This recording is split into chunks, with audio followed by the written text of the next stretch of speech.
स्वागत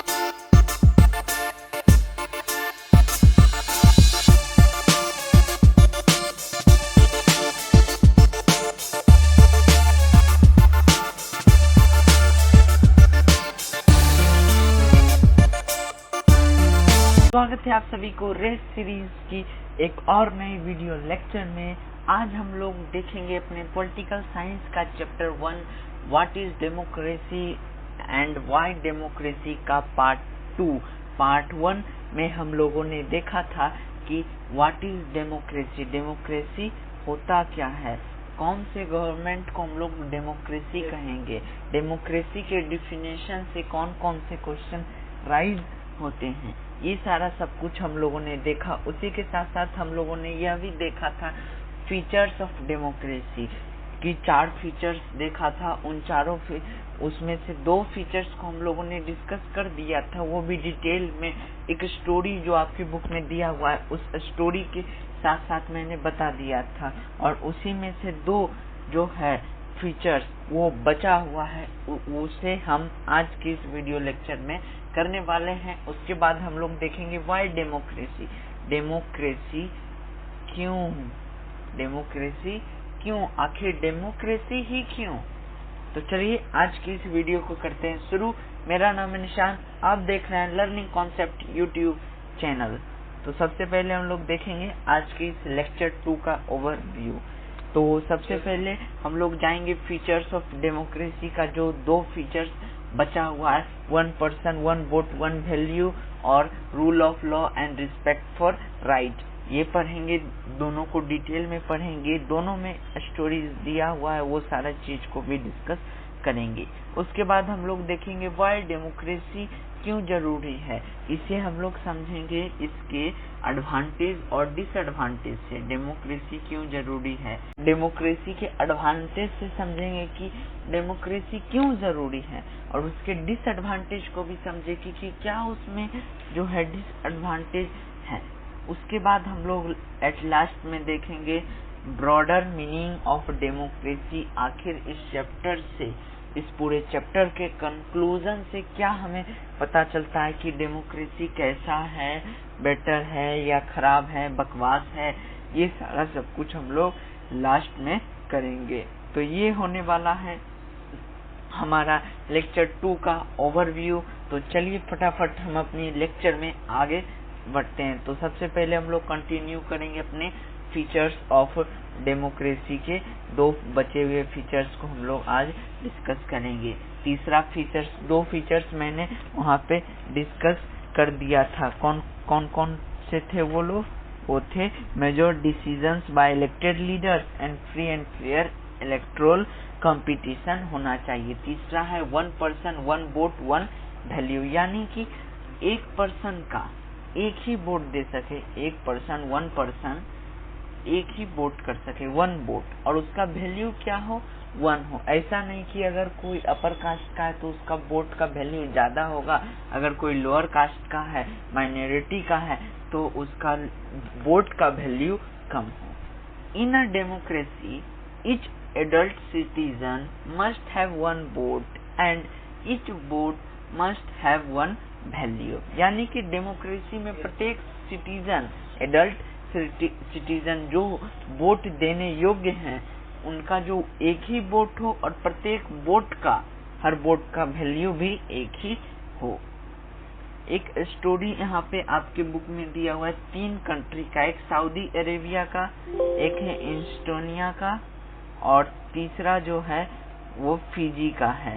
Fiji, 3 country का आपकी बुक में स्टोरी दिया है। आइए जानते हैं उनके बारे में। Until 2015 in Saudi Arabia, women did not have the right to vote.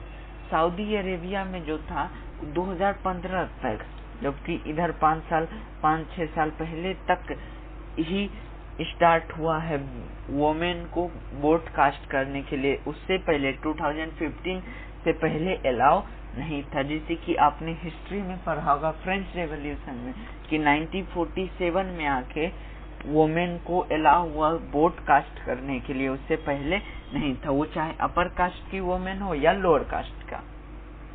इंस्टोनिया has made its citizenship rules in such a way that people belonging to Russian minority find it difficult to get right to vote।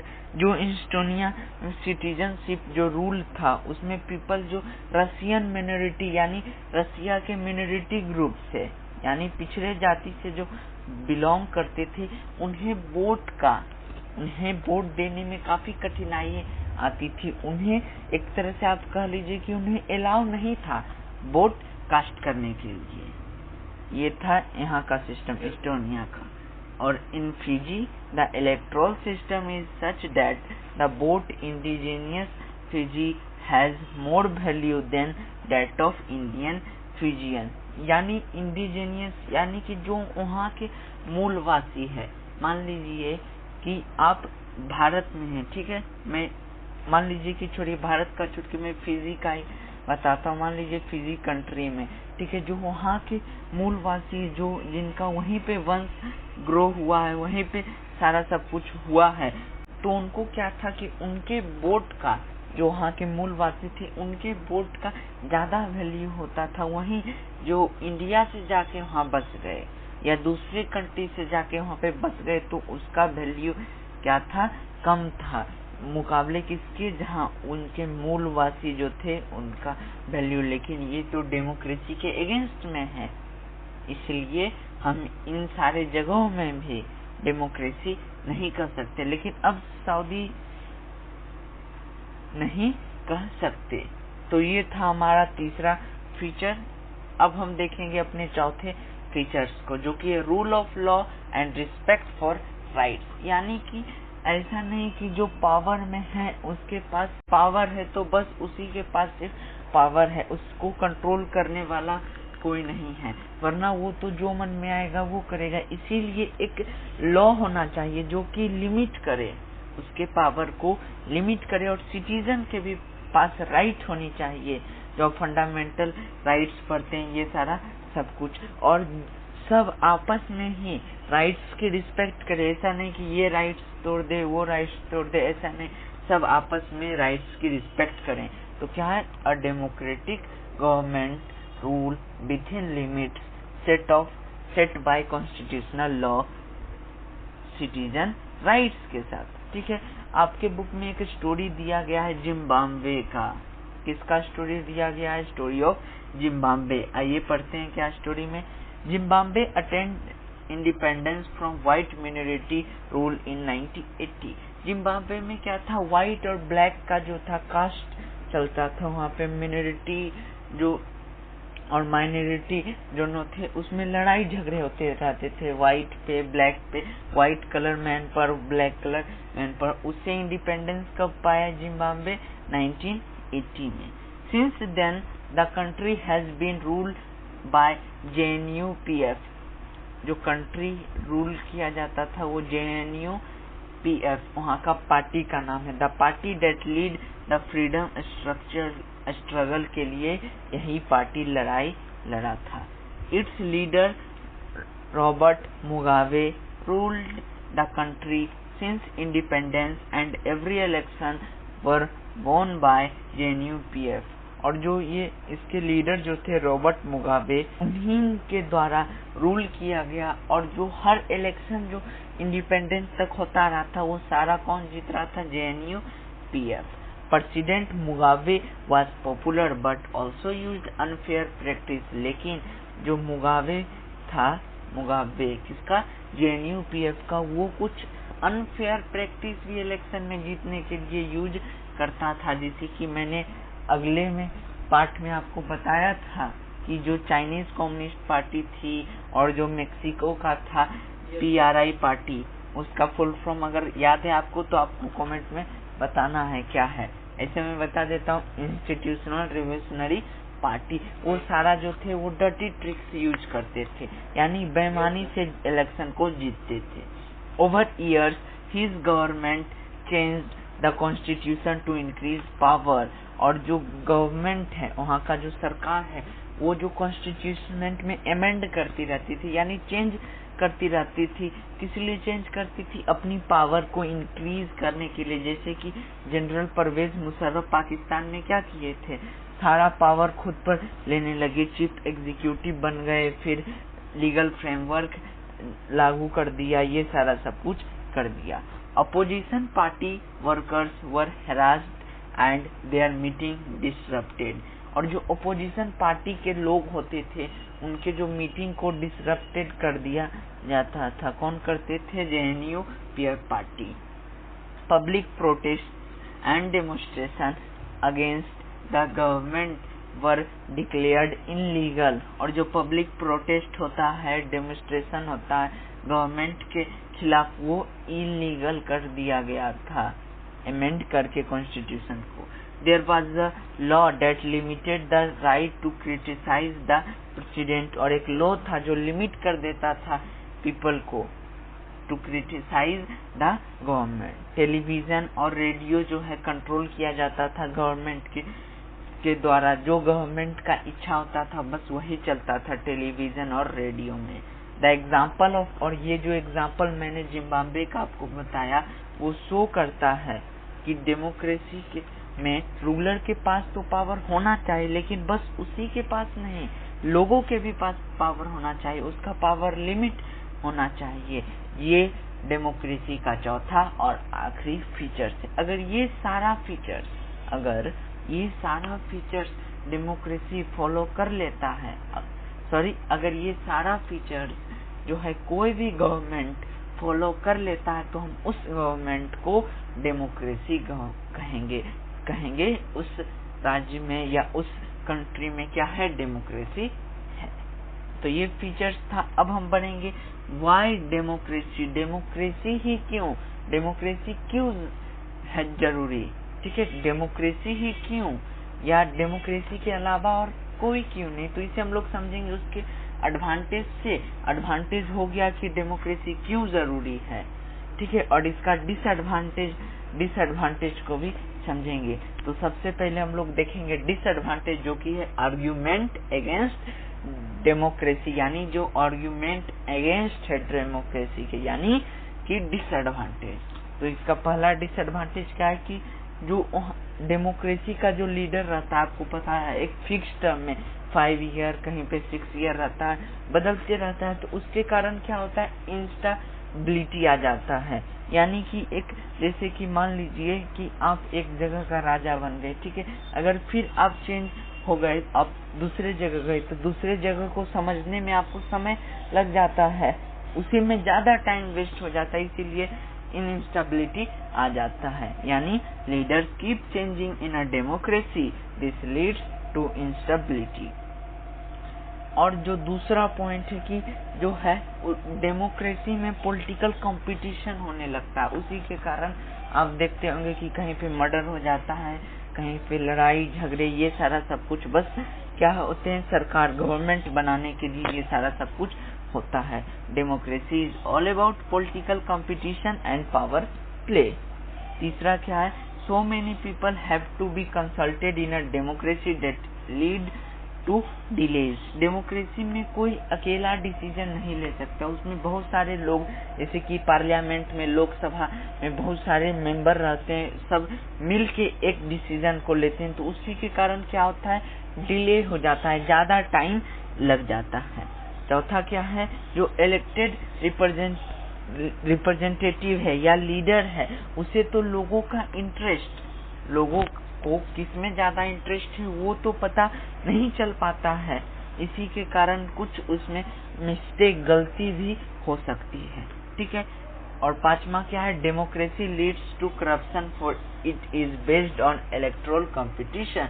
और democracy में corruption होता है, जैसा कि आप लोगों ने देखा था कि डर्टी ट्रिक्स होते हैं, पैसे पर वोट खरीद लेते हैं, तो ये सारा सब कुछ करप्शन आ जाता है, बस क्या, जीतने के लिए, इलेक्शन को विन करने के लिए। तो ये सारा सब कुछ था आर्ग्यूमेंट अगेंस्ट डेमोक्रेसी, यानी डेमोक्रेसी के डिसएडवांटेज। अगर आपसे पूछा भी जाए कि what was the disadvantage of democracy, तो आपको ये 5 पॉइंट लिखने। अगर पूछा जाए इस तरह से कि what was the argument against democracy, तो ये भी यही, इसमें भी आपको यही 5 पॉइंट लिखने हैं। तो अब हम देखेंगे कि आर्ग्यूमेंट फॉर डेमोक्रेसी, यानी डेमोक्रेसी का एडवांटेज को। a democratic government is better government because it is more accountable form of government. ये एक अच्छा गवर्नमेंट है क्योंकि एक मोर अकाउंटेबल फॉर्म ऑफ गवर्नमेंट है। दूसरा पॉइंट क्या है? Democracy improves the quality of decision making. Democracy क्या करता है?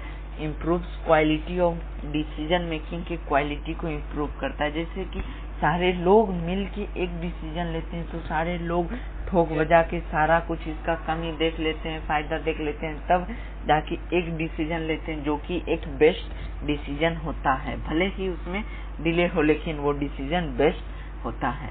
Democracy provides a method to deal with difference and conflict, और एक मेथड प्रोवाइड करता है जो कि deal with difference and conflict के साथ करता है। चौथा पॉइंट क्या है कि डेमोक्रेसी इनहेंस द डिग्निटी, यानी कि लोगों के डिग्निटी को वो इनहेंस करता है, बढ़ाता है। Democracy is better than other form of government because it allows us to correct its own mistake.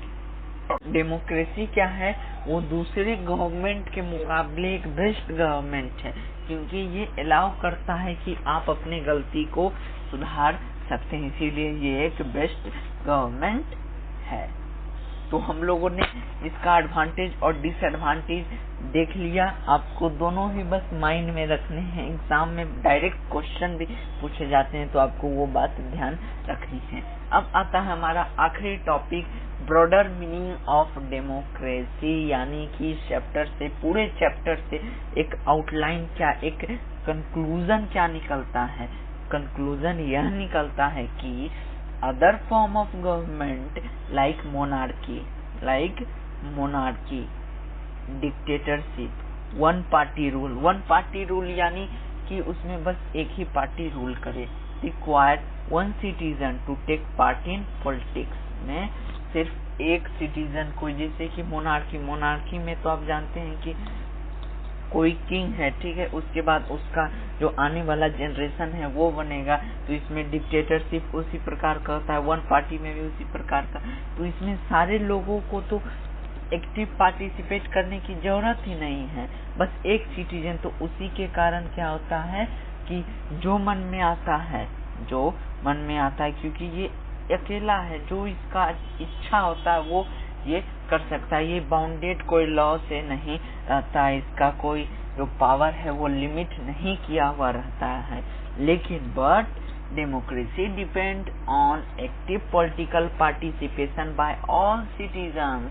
लेकिन डेमोक्रेसी जो है वो डिपेंड करता है, किस पे डिपेंड करता है कि सारे सिटीजन को एक्टिवली पार्टिसिपेट होना है। किस प्रकार से? बाय कास्टिंग देयर वोट, और वोट कास्ट करने पर भी जो रिप्रेजेंटेटिव आते हैं तो उसमें भी एक नहीं आता है, बहुत सारे 500 मेंबर्स हो जाते हैं लोकसभा के, फिर राज्यसभा के भी 250 हो जाते हैं। तो ये सारे लोग एक नहीं आते, मिल के सारे लोग काम करते हैं पूरे कंट्री के लिए। So it is a best form of government, इसलिए ये एक अच्छे गवर्नमेंट का है, क्या है, निशानी है। ये एक बेस्ट गवर्नमेंट है इंस्टेड ऑफ अदर, यानी कि दूसरे hierarchy, monarchy, dictatorship, one party rule के मुकाबले ये जो है कौन, डेमोक्रेसी क्या है, एक बेस्ट फॉर्म ऑफ गवर्नमेंट है। किसके मुकाबले? दूसरे अदर गवर्नमेंट के मुकाबले डेमोक्रेसी इज बेस्ट गवर्नमेंट, या आप बेस्ट नहीं तो बेटर कर सकते हैं। ये पूरी तरह से भी बेस्ट नहीं है क्योंकि इसमें भी आपको कुछ ना कुछ कमी मिल ही जाती है, जैसा कि आप लोग डिसएडवांटेज, लेकिन ये बेटर है। किससे बेटर है? दूसरे गवर्नमेंट से। तो इसी के साथ साथ हम लोगों ने अपने चैप्टर को कंप्लीट कर दिया है। हम लोगों ने डेमोक्रेसी क्या है ये समझ लिया, उसके डिफिनेशन से क्या क्या क्वेश्चन अराइज होते हैं वो देखा, उसका आंसर हम लोगों ने जाना। उसके बाद हम लोगों ने यह भी देखा उसके फीचर्स कि कौन कौन से फीचर्स रहेंगे तो हम उसे डेमोक्रेटिक गवर्नमेंट कहेंगे। फिर डेमोक्रेसी क्यों जरूरी है। अगर देखिए क्वेश्चन एक ही आंसर रहेगा लेकिन आपको घुमा घुमा के क्वेश्चन पूछे जाएंगे, जैसे कि वाई डेमोक्रेसी, डेमोक्रेसी क्यों जरूरी है, तो आपको एडवांटेज ही लिख देना है उसके। अगर पूछा जाए एडवांटेज तो भी आपको वही 5 पॉइंट लिखने, अगर उसके आर्ग्यूमेंट फॉर डेमोक्रेसी पूछा जाए तो भी आपको वही 5 पॉइंट लिखने, अगर आर्ग्यूमेंट अगेंस्ट डेमोक्रेसी पूछे जाए तो आपको वो जो डिसएडवांटेज है वो 5 पॉइंट लिख देना है। बस क्वेश्चन एक ही तरह से रहेंगे, क्वेश्चन डिफरेंट रहेंगे, लेकिन सारे का आंसर लगभग सेम ही रहेगा। बस आपको कॉन्सेप्ट माइंड में रखने हैं। तो आई होप आपको ये चैप्टर काफी अच्छे तरीके से क्लियर हो गया होगा। अगर यहाँ तक कोई डाउट है तो आप हमें कमेंट बॉक्स में जाके आस्क कर सकते हैं। तो मिलते हैं हम अपने नेक्स्ट वीडियो लेक्चर में, जिसमें हम लोग इसके NCERT एक्सरसाइज को करेंगे। Till then stay connected, keep learning. Thank you for watching the video and always keep smiling.